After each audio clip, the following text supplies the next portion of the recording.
nous sommes ce que nous pensons. Okay? Et par rapport à ça, donc, j'aimerais vraiment qu'on aille revoir les principes de base de comment ça fonctionne au niveau de nos pensées. Parce que vous voyez, je m'adresse ici à des entrepreneurs ou à des aspirants entrepreneurs ou donc toute personne qui est dans un point dans sa vie où on sent que notre vie telle qu'elle est vécue pourrait être mieux. Okay? On a tous en nous un sens du merveilleux de façon universelle, peu importe la nationalité, peu importe d'où on vient, peu importe la culture. Il semblerait, lorsqu'on regarde le genre humain, okay, on peut détecter là donc un sens vraiment donc du merveilleux. Okay, donc c'est vraiment comme ça que je le vois. On a tous en nous, vous voyez, on a tous en nous un sens du merveilleux, de façon universelle, peu importe d'où on vient, peu importe la nationalité, culture, peu importe qui on est, okay, qu'on soit homme ou femme, le sens du merveilleux est en nous. Et on a encore en nous ce petit garçon, ou bien cette petite fille, et tout. Et ça ne change pas. Notre esprit est un esprit jeune à jamais, vous voyez. L'esprit ne vieillit pas, l'esprit jeune à jamais. C'est sûr que le cours de l'humanité, le cours de vie, on commence bébé, enfant, adolescent, etc., âge adulte avancé, et tout. Mais l'esprit est jeune, l'esprit ne change pas, vous voyez. Et on a toujours en nous quelque chose. Alors, parfois, par rapport à la société, à la culture, etc., il y a des choses qui vont être étouffées. Okay? On va refréner certaines choses. Ça ne veut pas dire que ce besoin n'est pas là. Ça ne veut pas dire qu'on n'a pas certains besoins qui sont juste comme les besoins d'un petit garçon. Je vois quand je me promène dans le quartier ici, y a un monsieur qui a acheté une grosse américaine, là, voiture américaine, là, je ne sais pas si c'est une Chevrolet ou une Buick ou quoi, mais c'est une voiture, on va dire, de collection. C'est une voiture de 1957 ou 58, quelque chose comme ça. Et il aime sa voiture. Okay, elle est bien retapée, les couleurs sont bien vives, etc.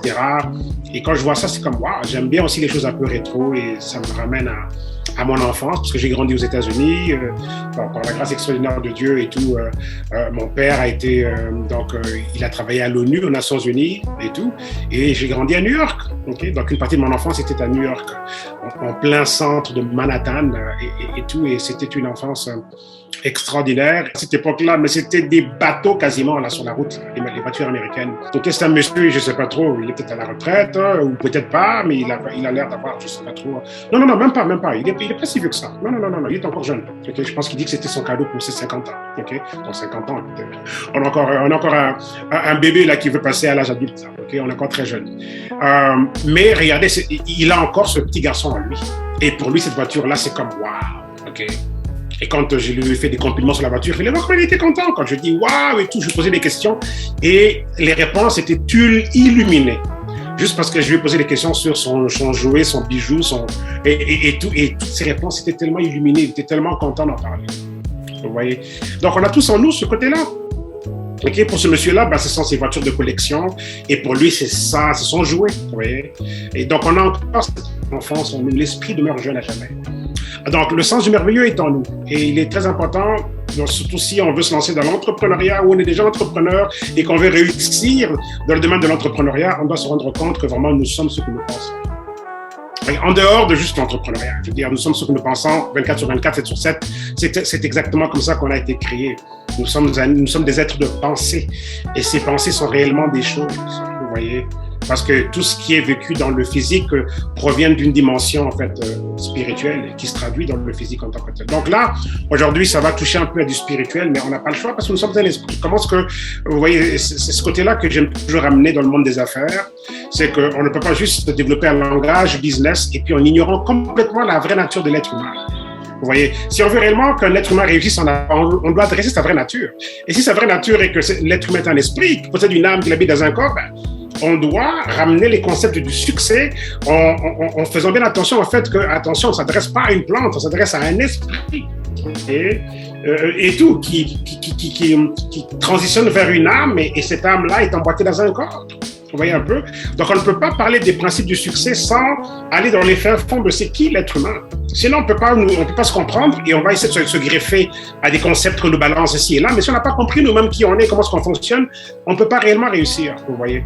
Donc, nos résultats autour de nous proviennent de qu'est-ce qu'il y a à l'intérieur de nous. Donc, je vais juste emprunter quelques croquettes ici. Ça sonne mieux en anglais. Nuggets. Bon, en français, ok, je vais juste utiliser le terme croquette. Ok. Donc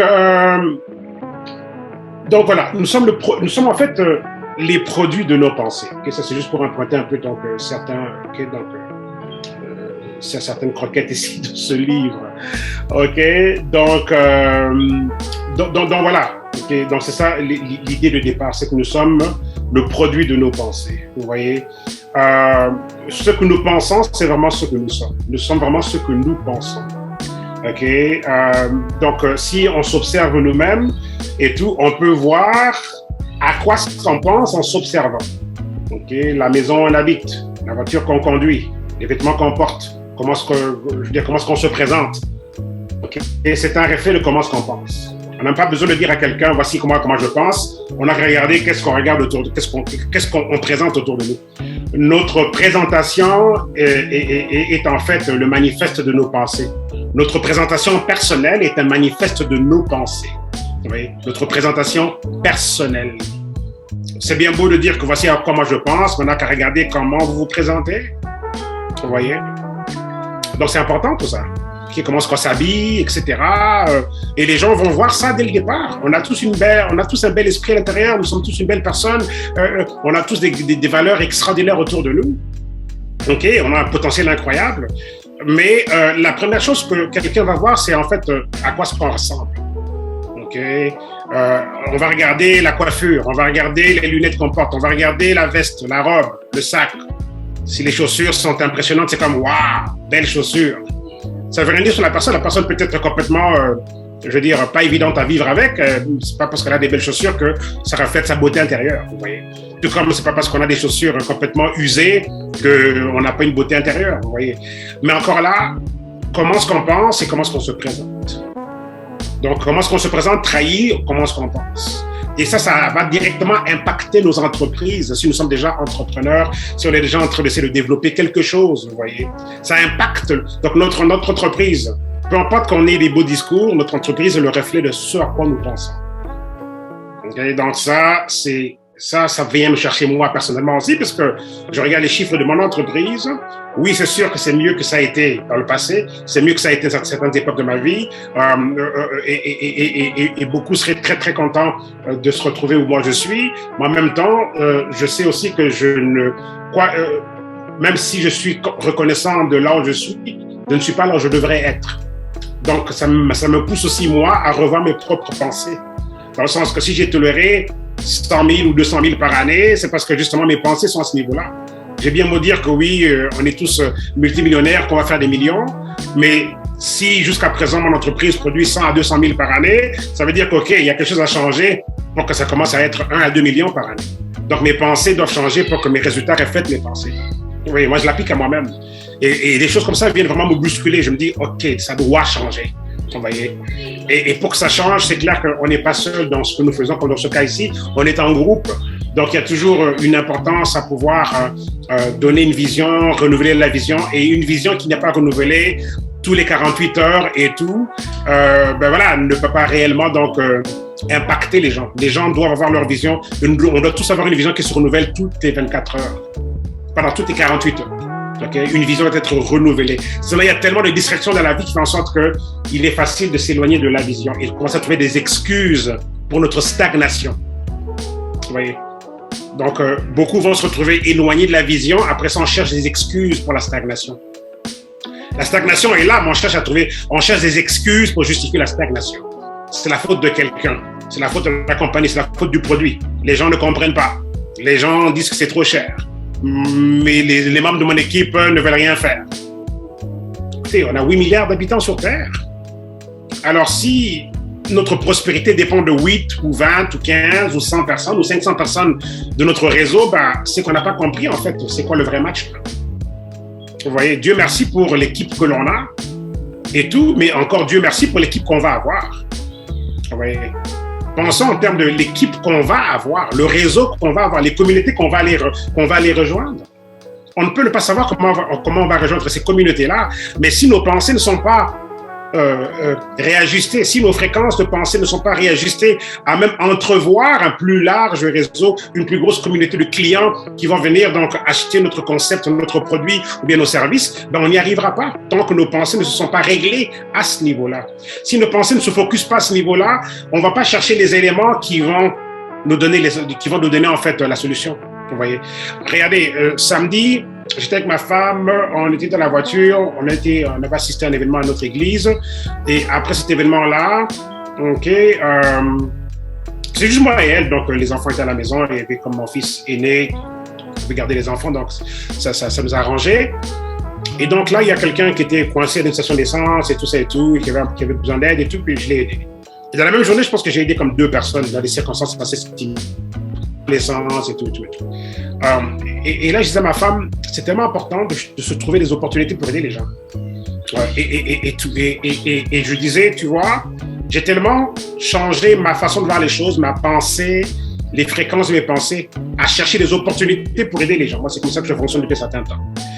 Parce que le monsieur qui avait, la deuxième personne que j'ai aidé à la station d'essence, ben, il fallait vraiment porter attention à ce qui se passait à son niveau pour vouloir l'aider, parce qu'on est tous occupés, on met l'essence et puis on s'en va.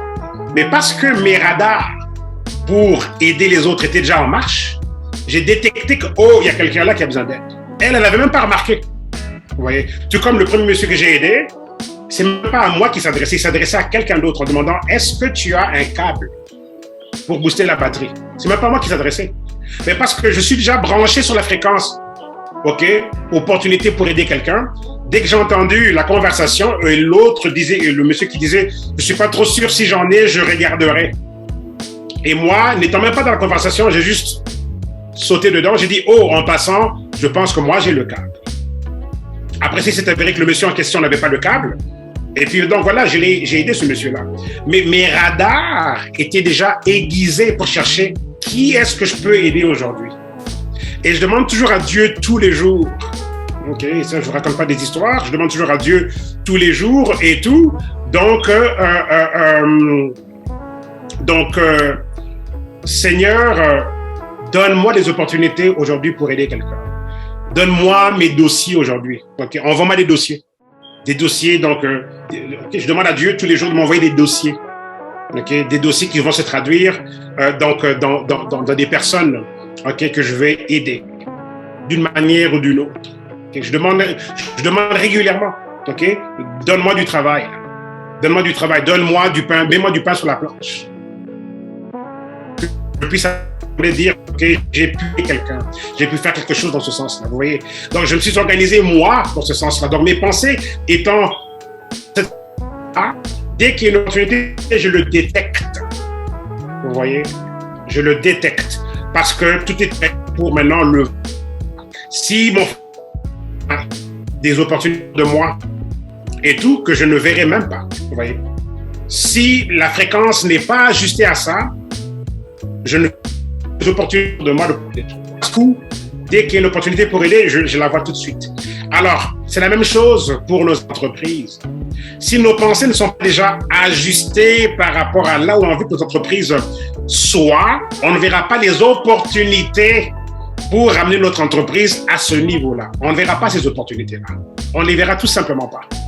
Il y a des gens qui seraient comme qui pourraient donc arriver et changer complètement le contexte de nos ventes en termes de volume, mais on peut ne pas les reconnaître parce qu'on ne pense pas d'une certaine façon et on peut rater de quelqu'un qui n'a pas l'air, le profil de quelqu'un qui pourrait arriver et nous ouvrir un marché où finalement on se demanderait, waouh, mais ils étaient où tous ces gens-là, vous voyez? Et moi, je l'ai vécu, moi, dans ce domaine ici. Les personnes qui ont souvent ramené on va dire des bouleversements positifs là, dans mon entreprise, en termes de m'ouvrir des marchés où je voyais des gens faire la file pour venir avoir accès à ce que nous on offrait. Je me demandais, mais ils étaient où tous ces gens-là? Dans la même ville où j'habitais, ces gens-là, du coup, ont apparu. Et c'est passé par une personne qui a ouvert une porte. Vous voyez? Mais il faut toujours avoir la mentalité de l'opportunité si on veut que les portes s'ouvrent. Vous voyez? Donc, comment est-ce qu'on pense, c'est tellement important.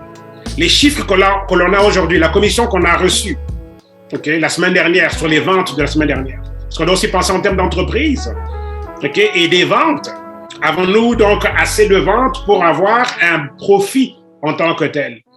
Okay? Et dans la structure d'une entreprise, comme si on prend par exemple le marketing de réseau, beaucoup de ces structures-là ont, on va dire, une structure binaire, branche à gauche, branche à droite, équipe de gauche, équipe de droite, et les ventes de l'équipe de gauche et de droite, dépendamment donc de ce volume-là, il y a l'ordinateur qui va calculer un pourcentage qui va vous reverser donc vos commissions en fonction de vos succursales. Oui, c'est extraordinaire de voir qu'on a ce concept-là. Nous fonctionnons comme des succursales. Si on prend l'exemple, évidemment, du marketing de réseau, mais quelqu'un d'autre qui m'écoute aujourd'hui pourrait ne pas être dans le marketing de réseau, mais le principe demeure le même. Okay, si vous avez un magasin, un restaurant, en fonction de vos coûts d'opération, avons-nous vendu assez de plats aujourd'hui pour avoir un surplus, un profit pour la fin de la journée? Ou bien, on a juste vendu assez pour être égal en fonction des coûts?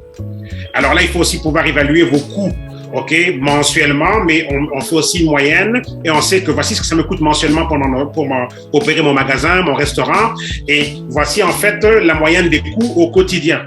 Avec la moyenne des coûts au quotidien, quelles sont mes ventes quotidiennes? Est-ce que mes ventes quotidiennes surpassent la moyenne quotidienne des coûts? Si gérer un restaurant, c'est 15 000 $ par mois en coûts, on divise le 15 000 par 30 jours. Et là, du coup, on sait c'est quoi le coût d'opération quotidien. Et par rapport au coût d'opération quotidien, ai-je des ventes quotidiennes qui sont au-dessus du coût d'opération? Vous voyez? Et si on revient dans le marketing de réseau, c'est le même principe. Vous voyez? C'est le même principe. OK?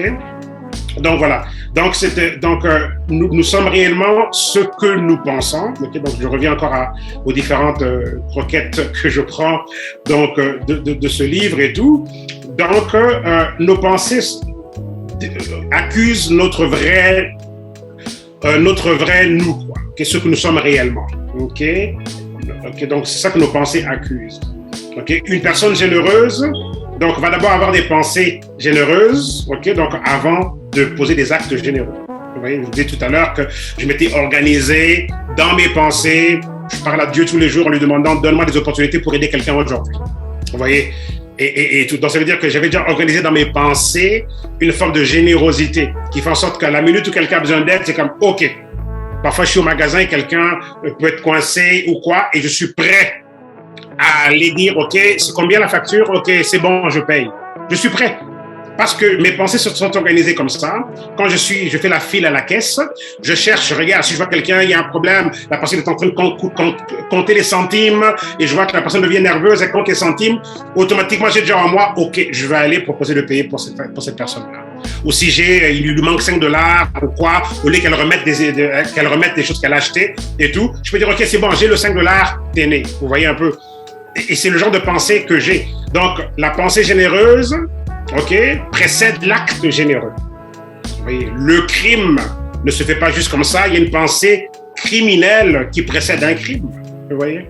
Donc, tout est question d'une pensée. Quelqu'un qui va vous rejoindre dans vos entreprises, qui va rentrer dans votre magasin, cette personne avait déjà la pensée par rapport aux besoins. Vous voyez. Et nous avons tous des pensées quotidiennement. Donc, la pensée de besoin va précéder la recherche pour le besoin. Vous voyez. Et du coup, si c'est vous qui offrez la solution à ce besoin-là, quelqu'un sera content d'acheter ou d'acquérir votre produit ou votre service. OK? Donc voilà, la pensée généreuse va précéder l'acte généreux. OK? Un architecte va d'abord être un architecte dans ses pensées avant de devenir concrètement et physiquement un architecte et tout. Vous voyez? Donc les pensées vont précéder l'acte en tant que tel. Oui. Donc, on est réellement les produits, nous sommes réellement les produits de nos pensées et tout. Et c'est le plus grand déterminant pour notre succès. C'est vraiment comment est-ce qu'on pense. Donc, comment est-ce que nous pensons est vraiment l'élément le plus déterminant pour notre succès. Vous voyez? Parce que ce que nous pensons détermine notre réel nous. OK? Alors, on va maintenant regarder en termes de pensée, qui sommes-nous et d'où est-ce qu'on vient? OK? Est-ce que nous sommes juste là à générer nos propres pensées ou bien sommes-nous influencés de façon externe? Et je pense que oui. Okay? Les parents, la famille, la communauté, la culture, on va dire que telle personne n'est pas comme ça. Ah ben non, nous, si on est de tel pays, ben nous ne sommes pas comme ça. Vous voyez? Donc là, il y a des systèmes de pensée par défaut. Parfois, c'est positif, dans le sens que telle nationalité, on va dire que nous, on ne baisse pas les bras. Nous, on n'abandonne jamais. Okay? Il y a des choses comme ça qui sont positives. Nous, on ne baisse pas les bras. Nous, on est toujours gagnant, toujours vainqueur. On ne lâche pas. Et c'est sûr que quand on a ces structures de pensée dans une culture, bah, ça nous aide quelque part. Parce que si on sait que, bon, moi, je suis de telle nationalité, ben, nous, on se connaît comme on est un peuple, on ne lâche pas. Et peut-être c'est dans la famille. Okay? Selon votre nom de famille, votre papa peut dire, nous, chez nous ici, là, la famille, nanana, on ne perd pas. Nous sommes des gagnants. Nous sommes des champions. Et du coup, on est éduqués comme ça. Et on se souviendra toujours que mon père disait que nous, notre famille, on ne lâche pas, on ne perd pas, on ne baisse pas les bras et tout. Et on est des champions, vous voyez. Donc, il y a aussi une structure de pensée, des structures de pensée auxquelles on peut se greffer qui viendront donc nous impacter positivement ou bien négativement, évidemment. Vous voyez, un homme qui est dans une culture où la pensée collective, c'est les hommes doivent avoir plein de partenaires, en termes de partenaires féminins, ben c'est clair que bon, c'est pas positif en tant que tel.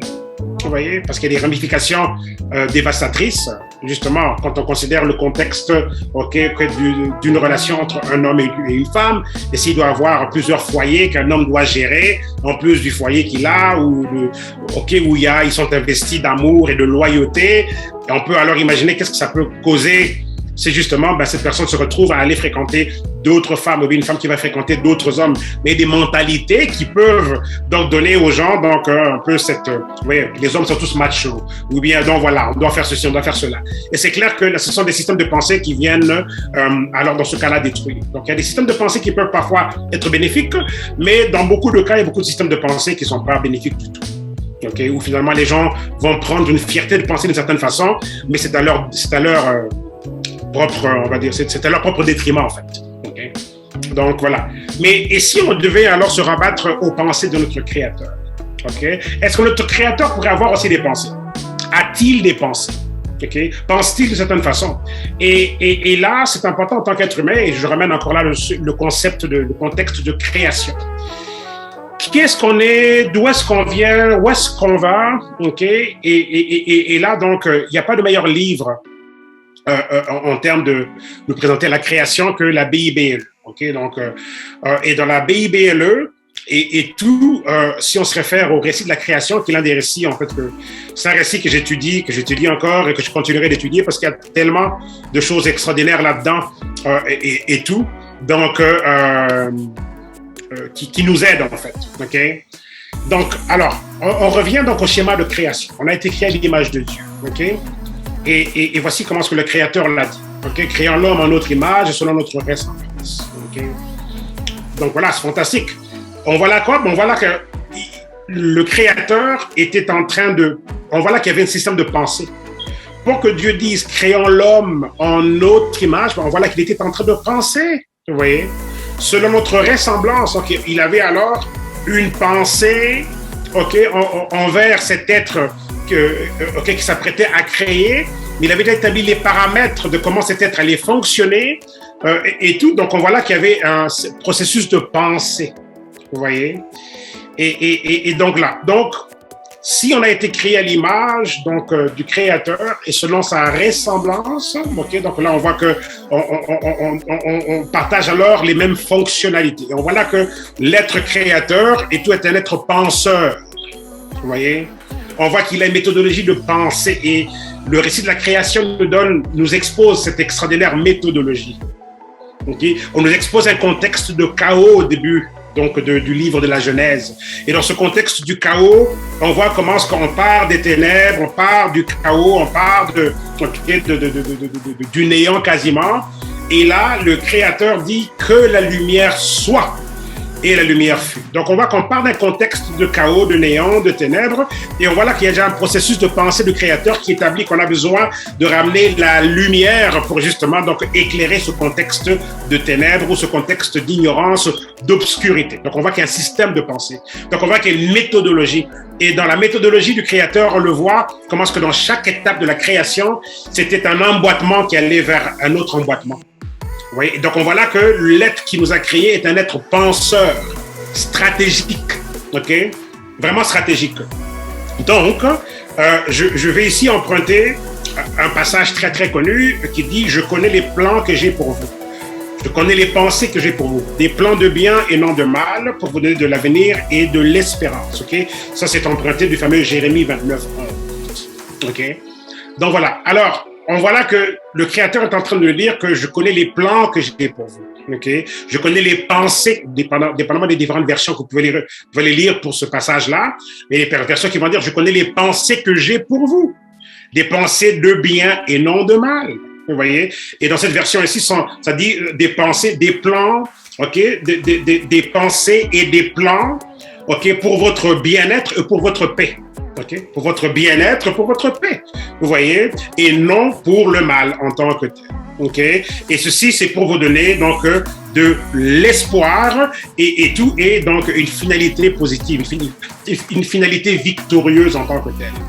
Donc intéressant ça, de voir que l'être suprême, parce qu'on émane de quelque part, nous ne sommes pas juste créés, nous ne sommes pas juste une émanation hasardeuse, ok? Je répète encore, nous ne sommes pas juste une émanation hasardeuse, on vient de quelque part.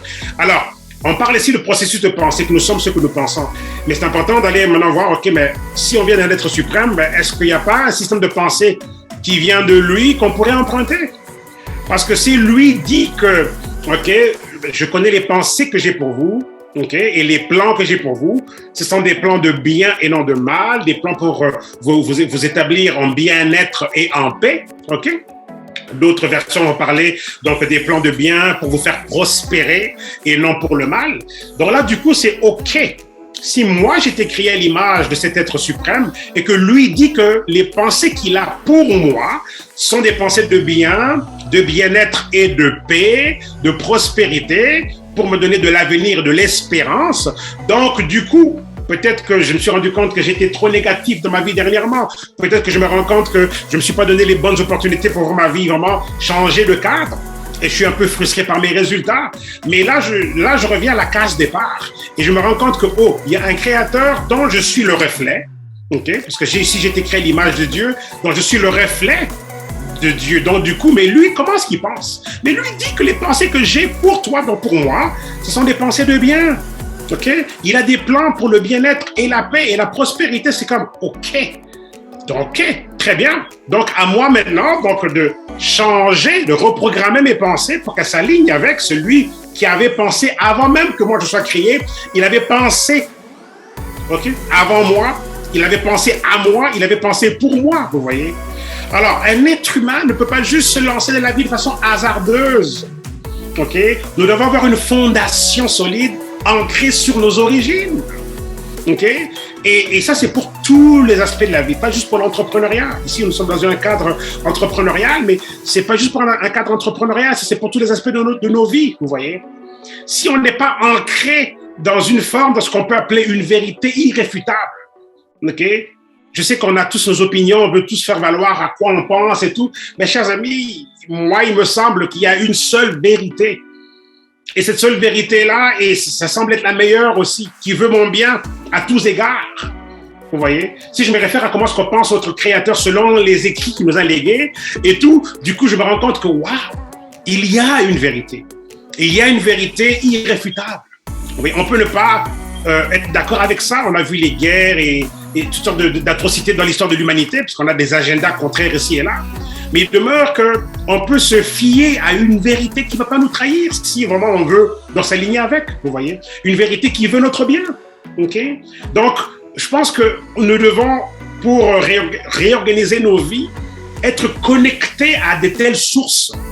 On base notre vie et comment est-ce qu'on va penser. Donc, je décide que je vais dorénavant penser en termes de bien-être, penser en termes de paix, penser en termes de prospérité, penser en termes d'avenir et d'espoir, vous voyez, et communiquer ça autour de moi.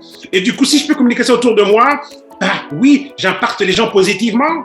Je vais impacter ma famille positivement. Je vais impacter ma femme positivement. Je vais impacter mes enfants positivement si justement, donc, je traduis ce message. Je communique ce message, OK, de pensée, OK, de bien et non de mal, de prospérité, de paix, d'accomplissement, d'avenir et d'espérance.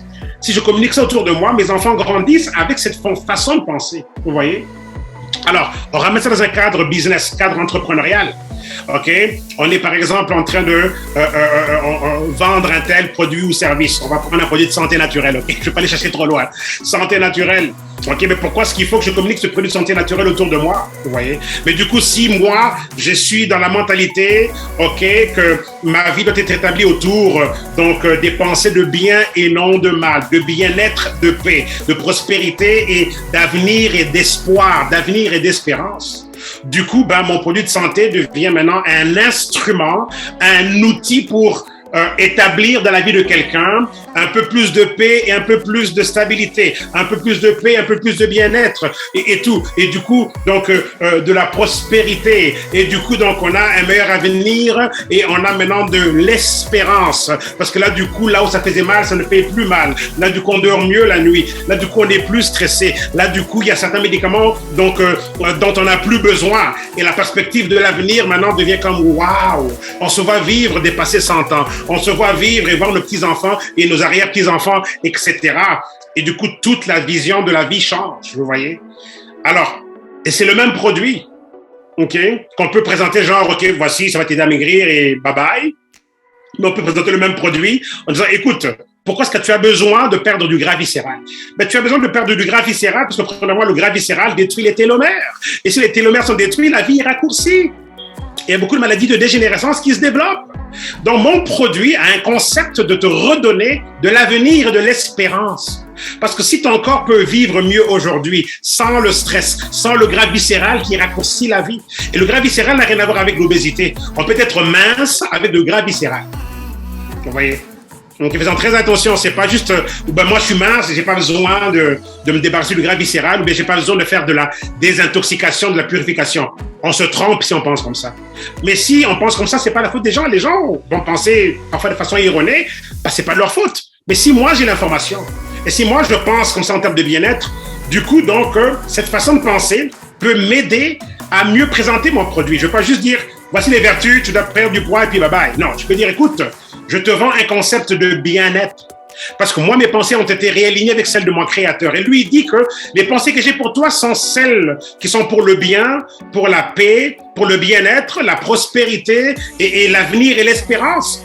Et si mon produit peut redonner ça aux gens, donc je vends mon produit avec ce genre de pensée-là, avec ce genre de vocabulaire, vous voyez. Et du coup, il y a quelqu'un qui va acheter mon produit et qui va peut-être pas acheter le même produit chez quelqu'un d'autre. Parce que comment est-ce que j'ai vendu mon produit et tout était différent de comment est-ce que quelqu'un d'autre vend le produit, vous voyez. Donc cet enseignement ici est crucial. Parce que si aujourd'hui quelqu'un peut repartir le secours et redéfinir comment est-ce qu'on pense, réaligner nos pensées en termes de juste ce passage ici, le Jérémie 29:11, OK, qui nous montre ici comment est-ce que les pensées du Créateur se résument pour nous. Pour nous, ça veut dire que nos vies doivent refléter paix, bien-être, prospérité, avenir et espérance. Voilà à quoi doivent ressembler nos vies. Mais autour de nous, on ne voit pas ça. Il y a beaucoup de soucis financiers, beaucoup de soucis de santé et d'autres soucis aussi.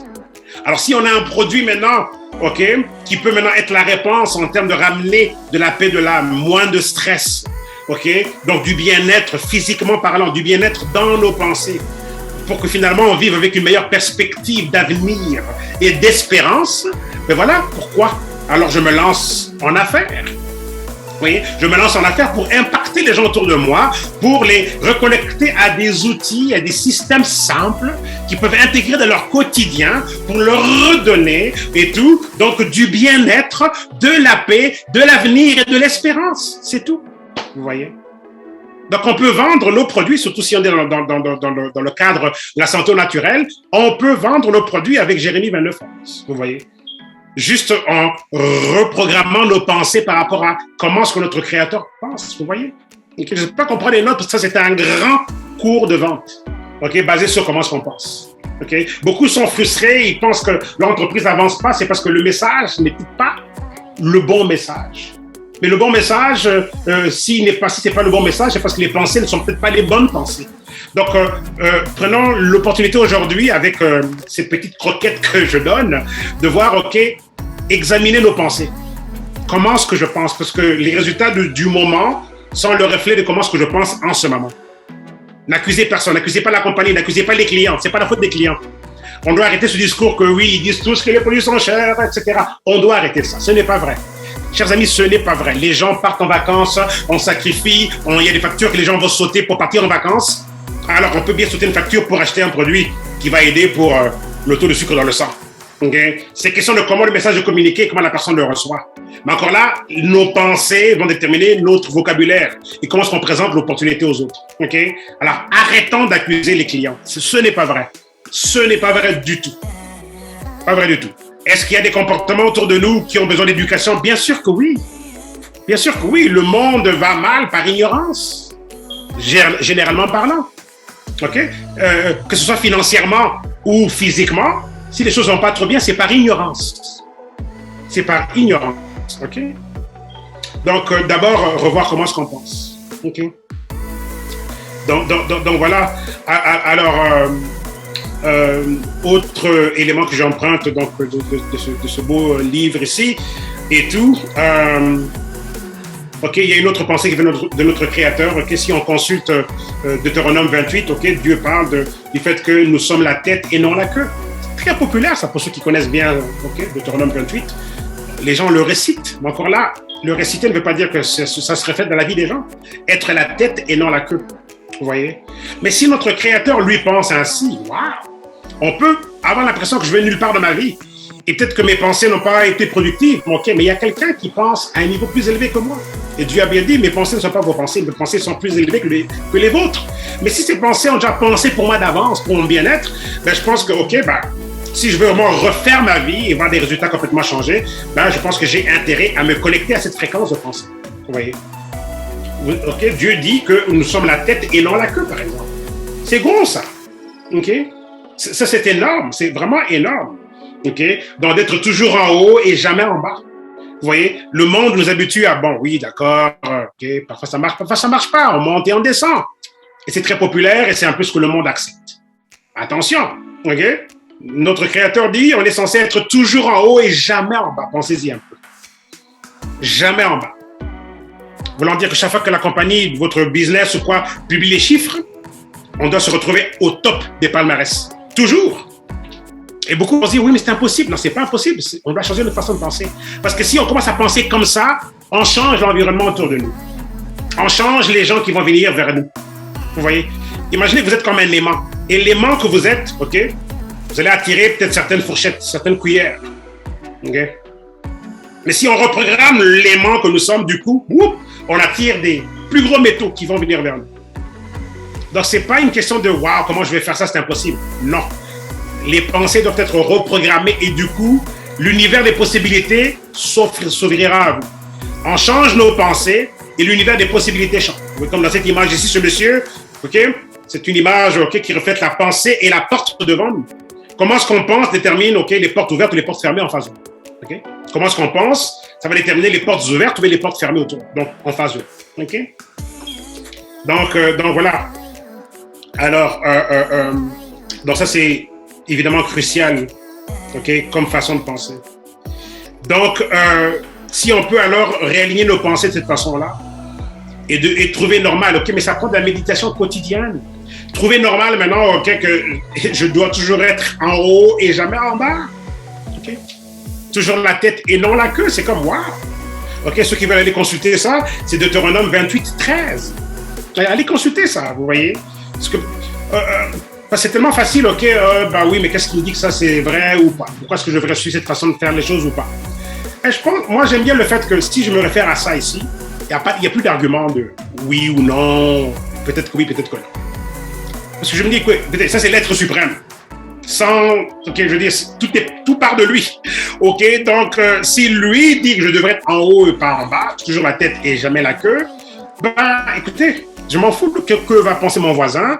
Je m'en fous de si quelqu'un autour de moi va être offensé parce qu'il va croire que je suis arrogant de penser ou de parler comme ça. C'est ce que mon Créateur me dit, que je devrais être la tête et non la queue, toujours en haut et jamais en bas. Vous vous rendez compte, mes amis? Donc ça veut dire qu'on ne devrait pas tolérer que notre revenu chute. On devrait s'attendre à ce que nos revenus avancent vers le haut. Beaucoup vont dire oui, mais c'est impossible parce que les gens peuvent ne pas vouloir commander, etc. Il ne s'agit pas des gens. Ceux qui ont des entreprises qui ne font que monter, ils ont aussi des gens qui achètent tout le temps. Mais pourquoi est-ce qu'ils ont autant de gens qui sont là et qui achètent? C'est parce que leurs pensées sont alignées avec ça et leur réalité autour d'eux est alignée avec leurs pensées. C'est l'intérieur qu'on change. Arrêtons de se plaindre et d'accuser des soi-disant clients ou acheteurs ou non-acheteurs. Arrêtons de faire ça. Parce que là, on ne fait que creuser la tombe davantage. OK? Changeons comment est-ce qu'on pense. Et vous allez voir tout de suite qu'à un moment donné, vous allez oublier tous ces clients qui achetaient et qui arrêtaient d'acheter. Du coup, vous aurez juste autour de vous des gens qui ne veulent qu'acheter et réacheter et rajouter et rajouter et rajouter. Vous voyez? Surtout lorsqu'on sait qu'on offre quelque chose de valeur extraordinaire. Peu importe la compétition, si la chose que l'on offre fait vraiment la différence, à un moment donné, les choses doivent en fait, ça doit basculer positivement parlant. Vous voyez? Mais tout commence par rapport à comment est-ce qu'on pense. OK? Donc, commençons à penser comme, OK, étant toujours la tête et non la queue jusqu'à ce que ça devienne une réalité. Commençons à penser dès aujourd'hui, à être toujours en haut et jamais en bas jusqu'à ce que ça devienne une réalité. Vous voyez? Ne prenez pas ça comme une bonne idée que j'ai entendue aujourd'hui et tout, et puis je m'arrête là. Non. Commencez dès aujourd'hui à faire cet exercice.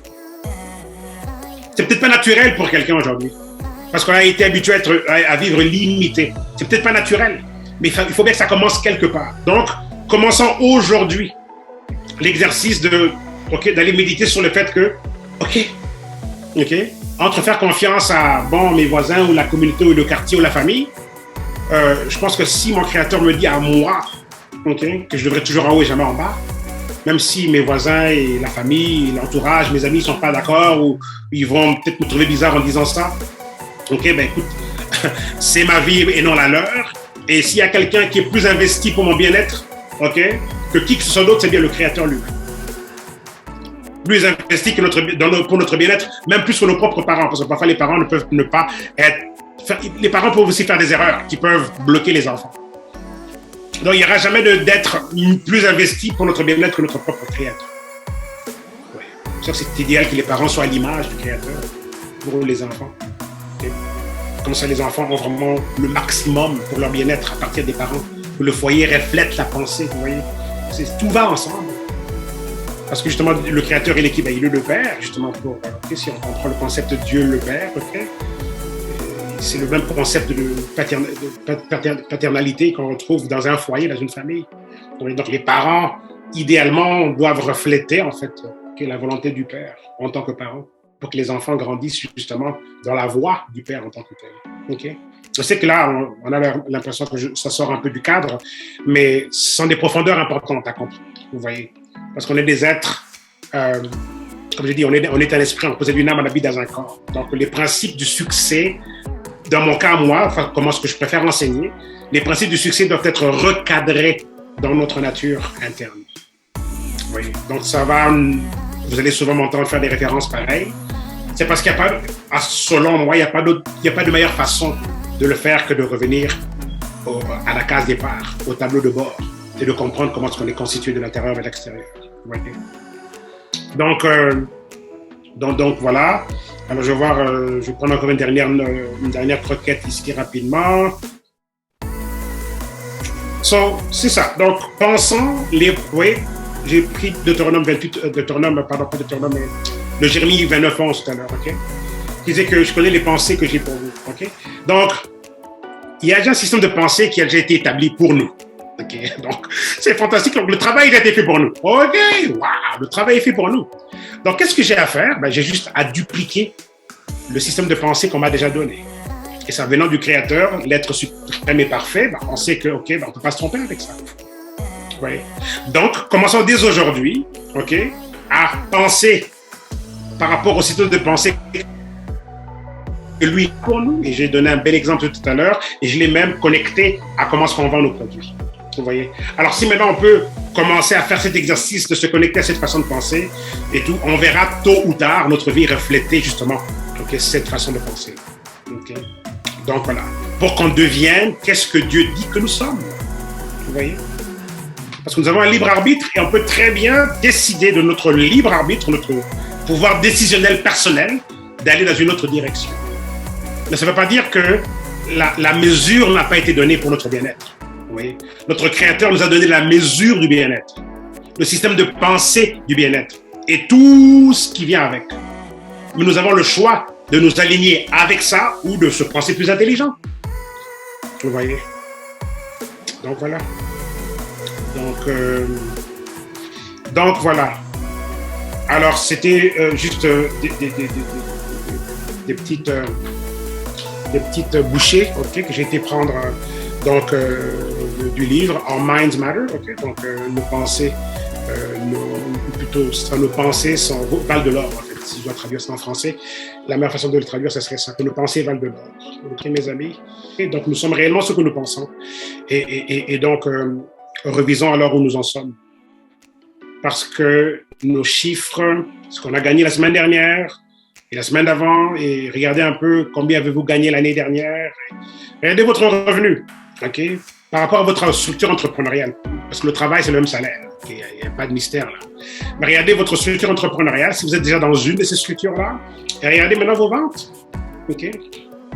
Et dites-vous que nous sommes ce que nous pensons. Vos ventes reflètent le vrai vous. Vous voyez? Voulant dire que le niveau où on est rendu en ce moment, notre façon de penser, tolère ce genre de résultats, tolère l'absence de momentum, tolère que les ventes soient aléatoires.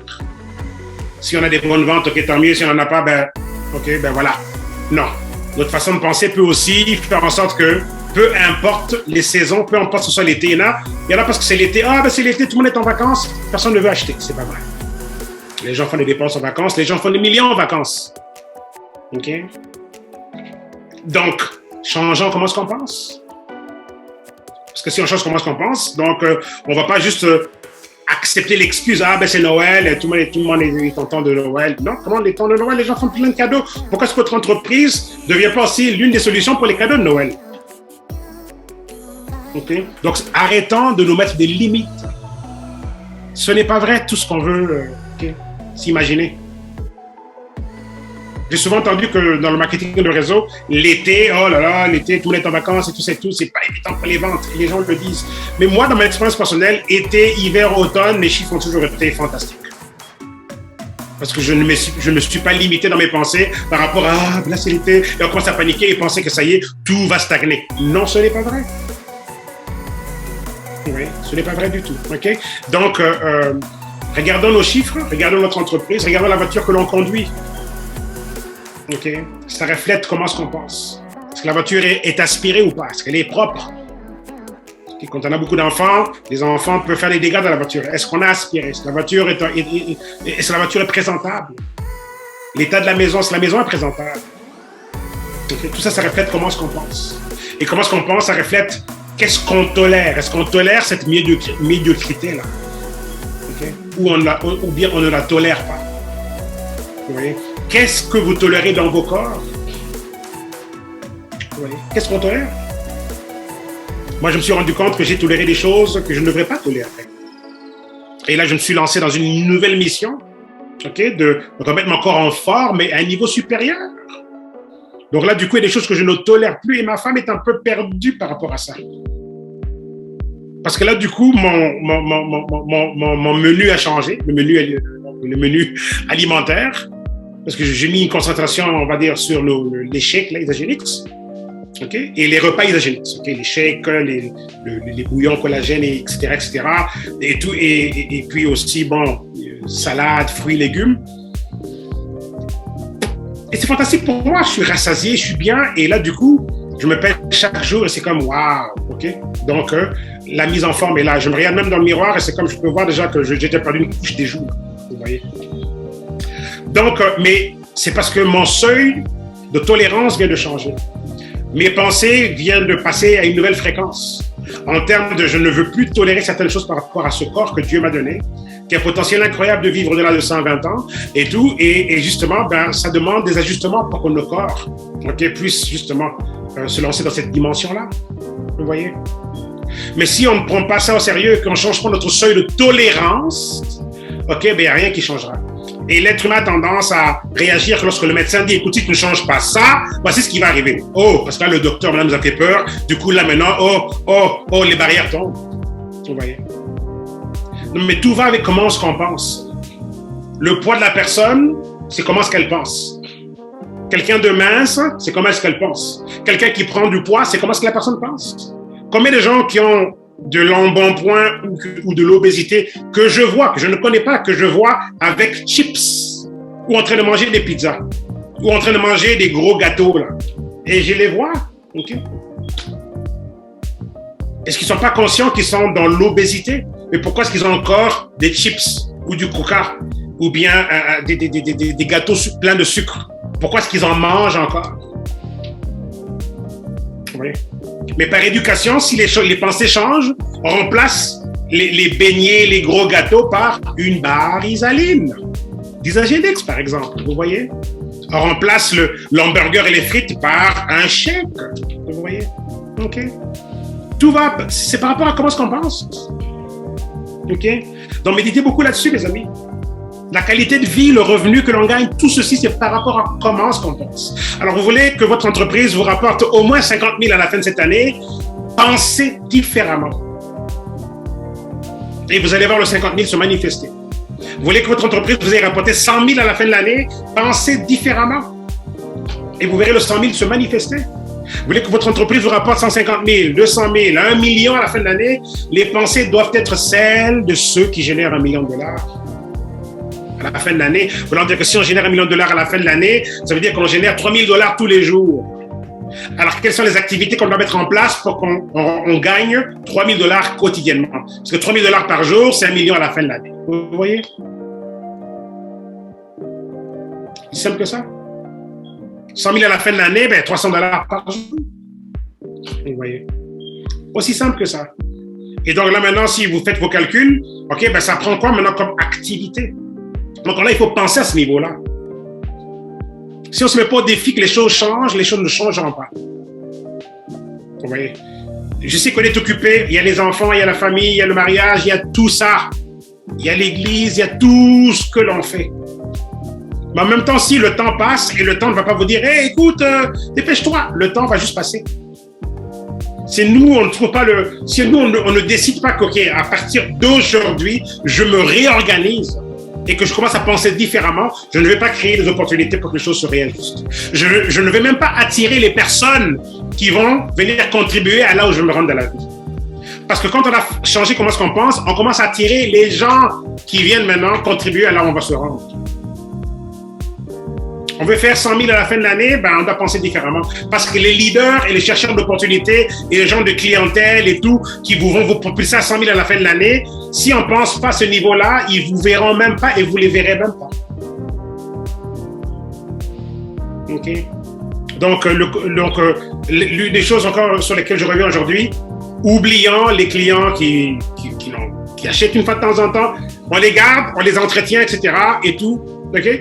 Mais arrêtons de croire qu'on doit s'accrocher à ceux qui sont là avec nous. Aidons-les, OK? Faisons ce qu'on doit faire, mais changeons notre façon de penser. Notre futur ne dépend pas de ceux qui sont là avec nous. Il dépend de ceux qui vont venir.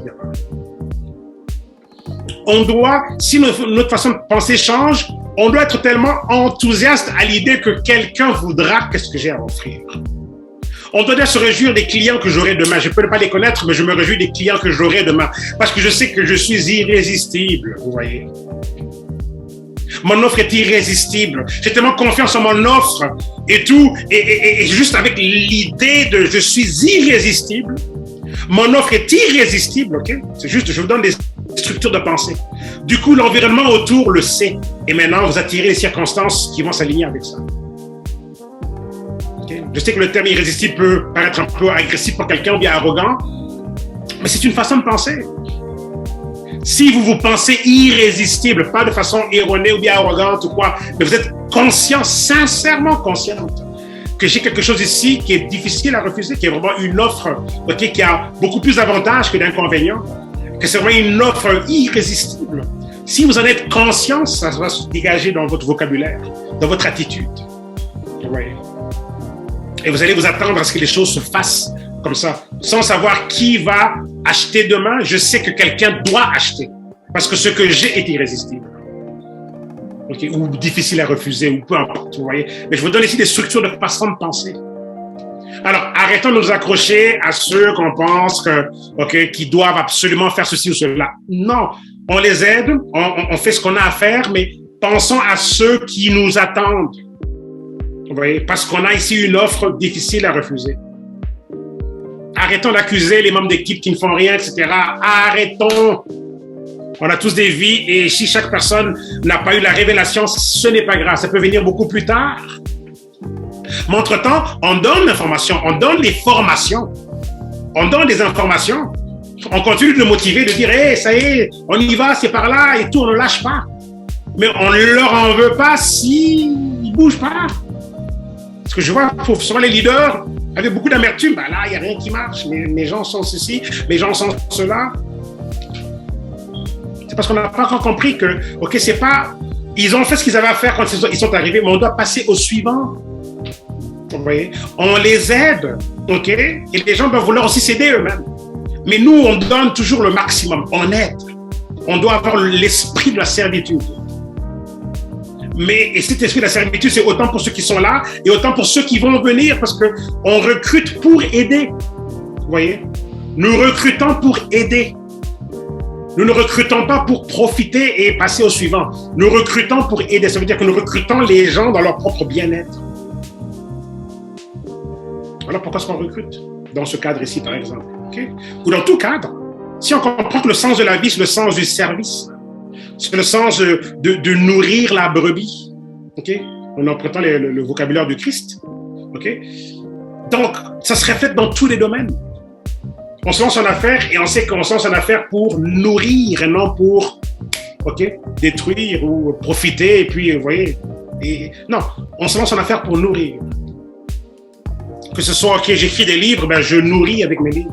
Vous voyez, je vends un produit pour la désintoxication, ben, je nourris. Vous voyez, donc si on a compris que le sens de la vie est un sens de la vie, justement. Le sens de la vie doit régénérer la vie. Le sens de la vie doit réalimenter la vie. Et comment est-ce qu'on réalimente la vie? Regardez, tout à l'heure, là, peut-être que certains d'entre vous ont déjà faim. Après le Zoom ici, vous allez aller manger. Vous allez vous réalimenter pour réalimenter la vie. Donc, ça demande quoi? De la nutrition. Vous voyez? Donc, le concept de la vie est un concept de nutrition, entre guillemets.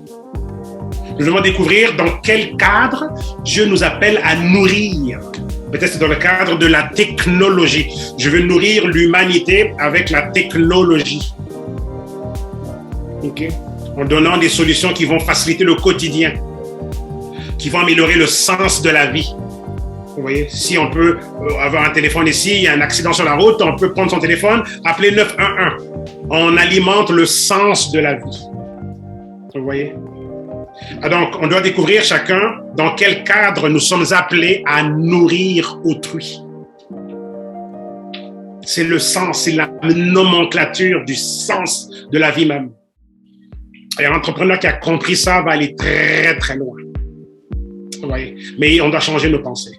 Si ça ne change pas, les résultats à l'extérieur ne changeront pas. OK?